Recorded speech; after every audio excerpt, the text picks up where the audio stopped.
السلام علیکم ناظرین۔ میں پچھلی ویڈیو میں عرض کر رہا تھا نماز کے حوالے سے کہ نماز جو ضروری ہے، فرض ہے، وہ پڑھنی چاہیے ان لوگوں کو بھی جو نہیں پڑھ پاتے یا جو بزی ہیں یا بڑے کاروباری ہیں جن کے پاس وقت نہیں ہے۔ تو اس میں کچھ ادھورا رہ گیا تھا، اب میں اس کو عرض کر دیتا ہوں کہ اسی سلسلے میں نماز کے حوالے سے وہ لوگ بھی آتے ہیں جو لوگ نماز نہیں پڑھتے لیکن پڑھنا چاہتے ہیں یا ان کو شروع کرانی ہے۔ آپ ان کو تبلیغ کرتے ہیں، تلقین کرتے ہیں، نماز کے بارے میں بتاتے ہیں نماز پڑھو، اور جنہوں نے شروع کرنی ہے پہلی بار نئے سرے سے، ان کے لیے بھی یہی چیز، یہی بات، یہی تعلیم ان کو بھی دیں کہ بھائی آپ گھبرائیں نہ، آپ نماز شروع کریں۔ کوئی لمبی چوڑی نماز نہیں ہے، آپ صرف فرض ادا کر لیں میں اور اپنے کام پہ چلے جائیں۔ یا آپ کو بھاری لگتا ہے تو آپ صرف جو فرض نماز ہے وہ فرض پڑھ لیں میں، جس کے 2 ہیں 2 پڑھیں، جس کے 4 ہیں، جس کے 3 ہیں، اتنے پڑھ کے آپ سنتیں نوافل سب چھوڑیں اور بس اتنی ہی پڑھنی ہے۔ ان کو آسانی دیں جنہوں نے نماز کبھی پڑھی نہیں اور شروع کرنی ہے۔ اب ہم ان کو بتانے بیٹھ گئے کہ بھائی ظہر کی 12 رکعت ہیں بھائی، پہلے 4 سنت، پھر 4 فرض، پھر 2 سنت، پھر 2 نفل۔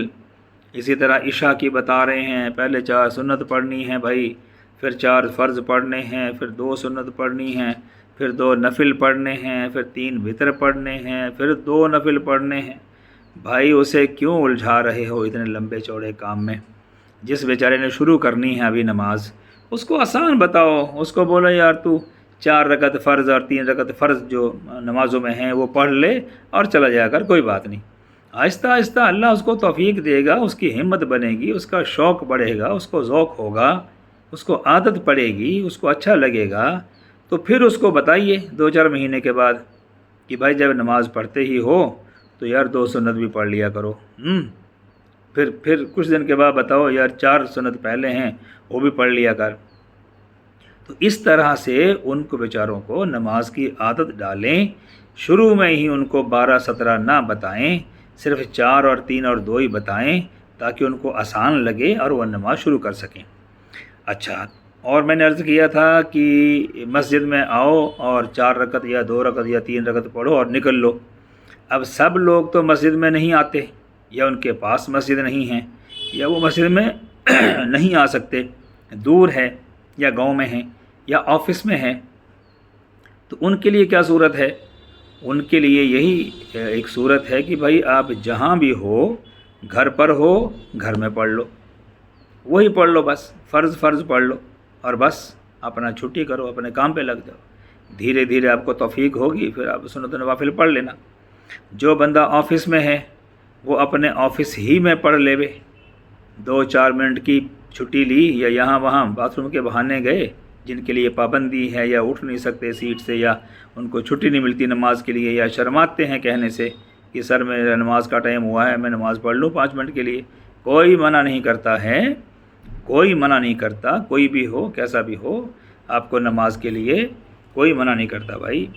اس لیے جو لوگ آفس میں، کسی دفتر میں، کسی سنستھا میں، کہیں بھی کسی پروجیکٹ پہ کام کر رہے ہیں، وہ بھی 5-6 منٹ کا ٹائم لیں، جلدی سے وضو کیا اور مصلی بچھایا، کھڑے ہو گئے اور اپنی 4 رکعت یا 3 مغرب کی ہے یا 4 ظہر کی عصر کی ہیں وہ پڑھی، اور بس ٹھیک ہے، اٹھ کے پھر اپنے کام پہ بیٹھ گئے، کوئی مشکل نہیں ہے، کوئی دقت نہیں ہے۔ تو اس طرح سے جو گھر پر بندہ ہے وہ اپنے گھر میں پڑھے، جو مسجد میں نہیں آ سکتا۔ ہاں، جو مسجد میں آ سکتا ہے، قریب ہی اس کا گھر ہے یا دکان ہے، تو وہ مسجد میں ضرور آوے اور مسجد میں آ کر جماعت سے ہی نماز پڑھے۔ یہ ان لوگوں کے لیے ہے جن کی مجبوری ہے، جن کے پاس مسجد نہیں ہے یا جن کے مسجد ہے ہی نہیں، ان کے لیے ہے کہ وہ اپنے گھر ہی میں پڑھ لیں، یا اپنے دفتر میں، یا اپنے کھیت میں، یا اپنے کاروبار پہ، یا وہ جہاں کہیں بھی ہے، کسی پروجیکٹ میں ہے، کسی بھی ڈپارٹمنٹ میں کام کرتا ہے، تو وہیں پڑھ لے۔ یہ ضروری نہیں ہے کہنا مالک کو کہ سر مجھے آدھا گھنٹے کی چھٹی چاہیے، نماز پڑھنی ہے۔ نہیں، اس کو بولا سر میں 5 منٹ میں آیا، بس تھوڑی سی نماز پڑھنی ہے۔ یا ٹھیک ہے، جاؤ، فرض پڑھ کے آ جاؤ۔ جب آپ کو توفیق ہو جاوے، جب آپ کا شوق بن جاوے، جب آپ کا دل میں حضوری آ جائے گی اور ایک شوق بن جائے گا، نماز سے محبت ہو جائے گی، تو پھر آپ خود ہی اس کا ٹائم بھی نکال لیں گے، آپ چھٹی بھی لے لیں گے، آپ اس کے لیے کوئی بھی تکڑم لڑائیں گے اور آپ نمازی بن جائیں گے اور آپ پوری نماز پڑھنا شروع کر دیں گے۔ تو یہ تھا جو ادھورا رہ گیا تھا، وہ بات میں نے پوری کر دی ہے۔ انشاءاللہ بات سمجھ میں آ گئی ہوگی، تو اس پر عمل کرنا شروع کر دیں، آج ہی سے عمل شروع کریں انشاءاللہ، اللہ قبول فرمائے۔ والسلام ورحمۃ اللہ وبرکاتہ۔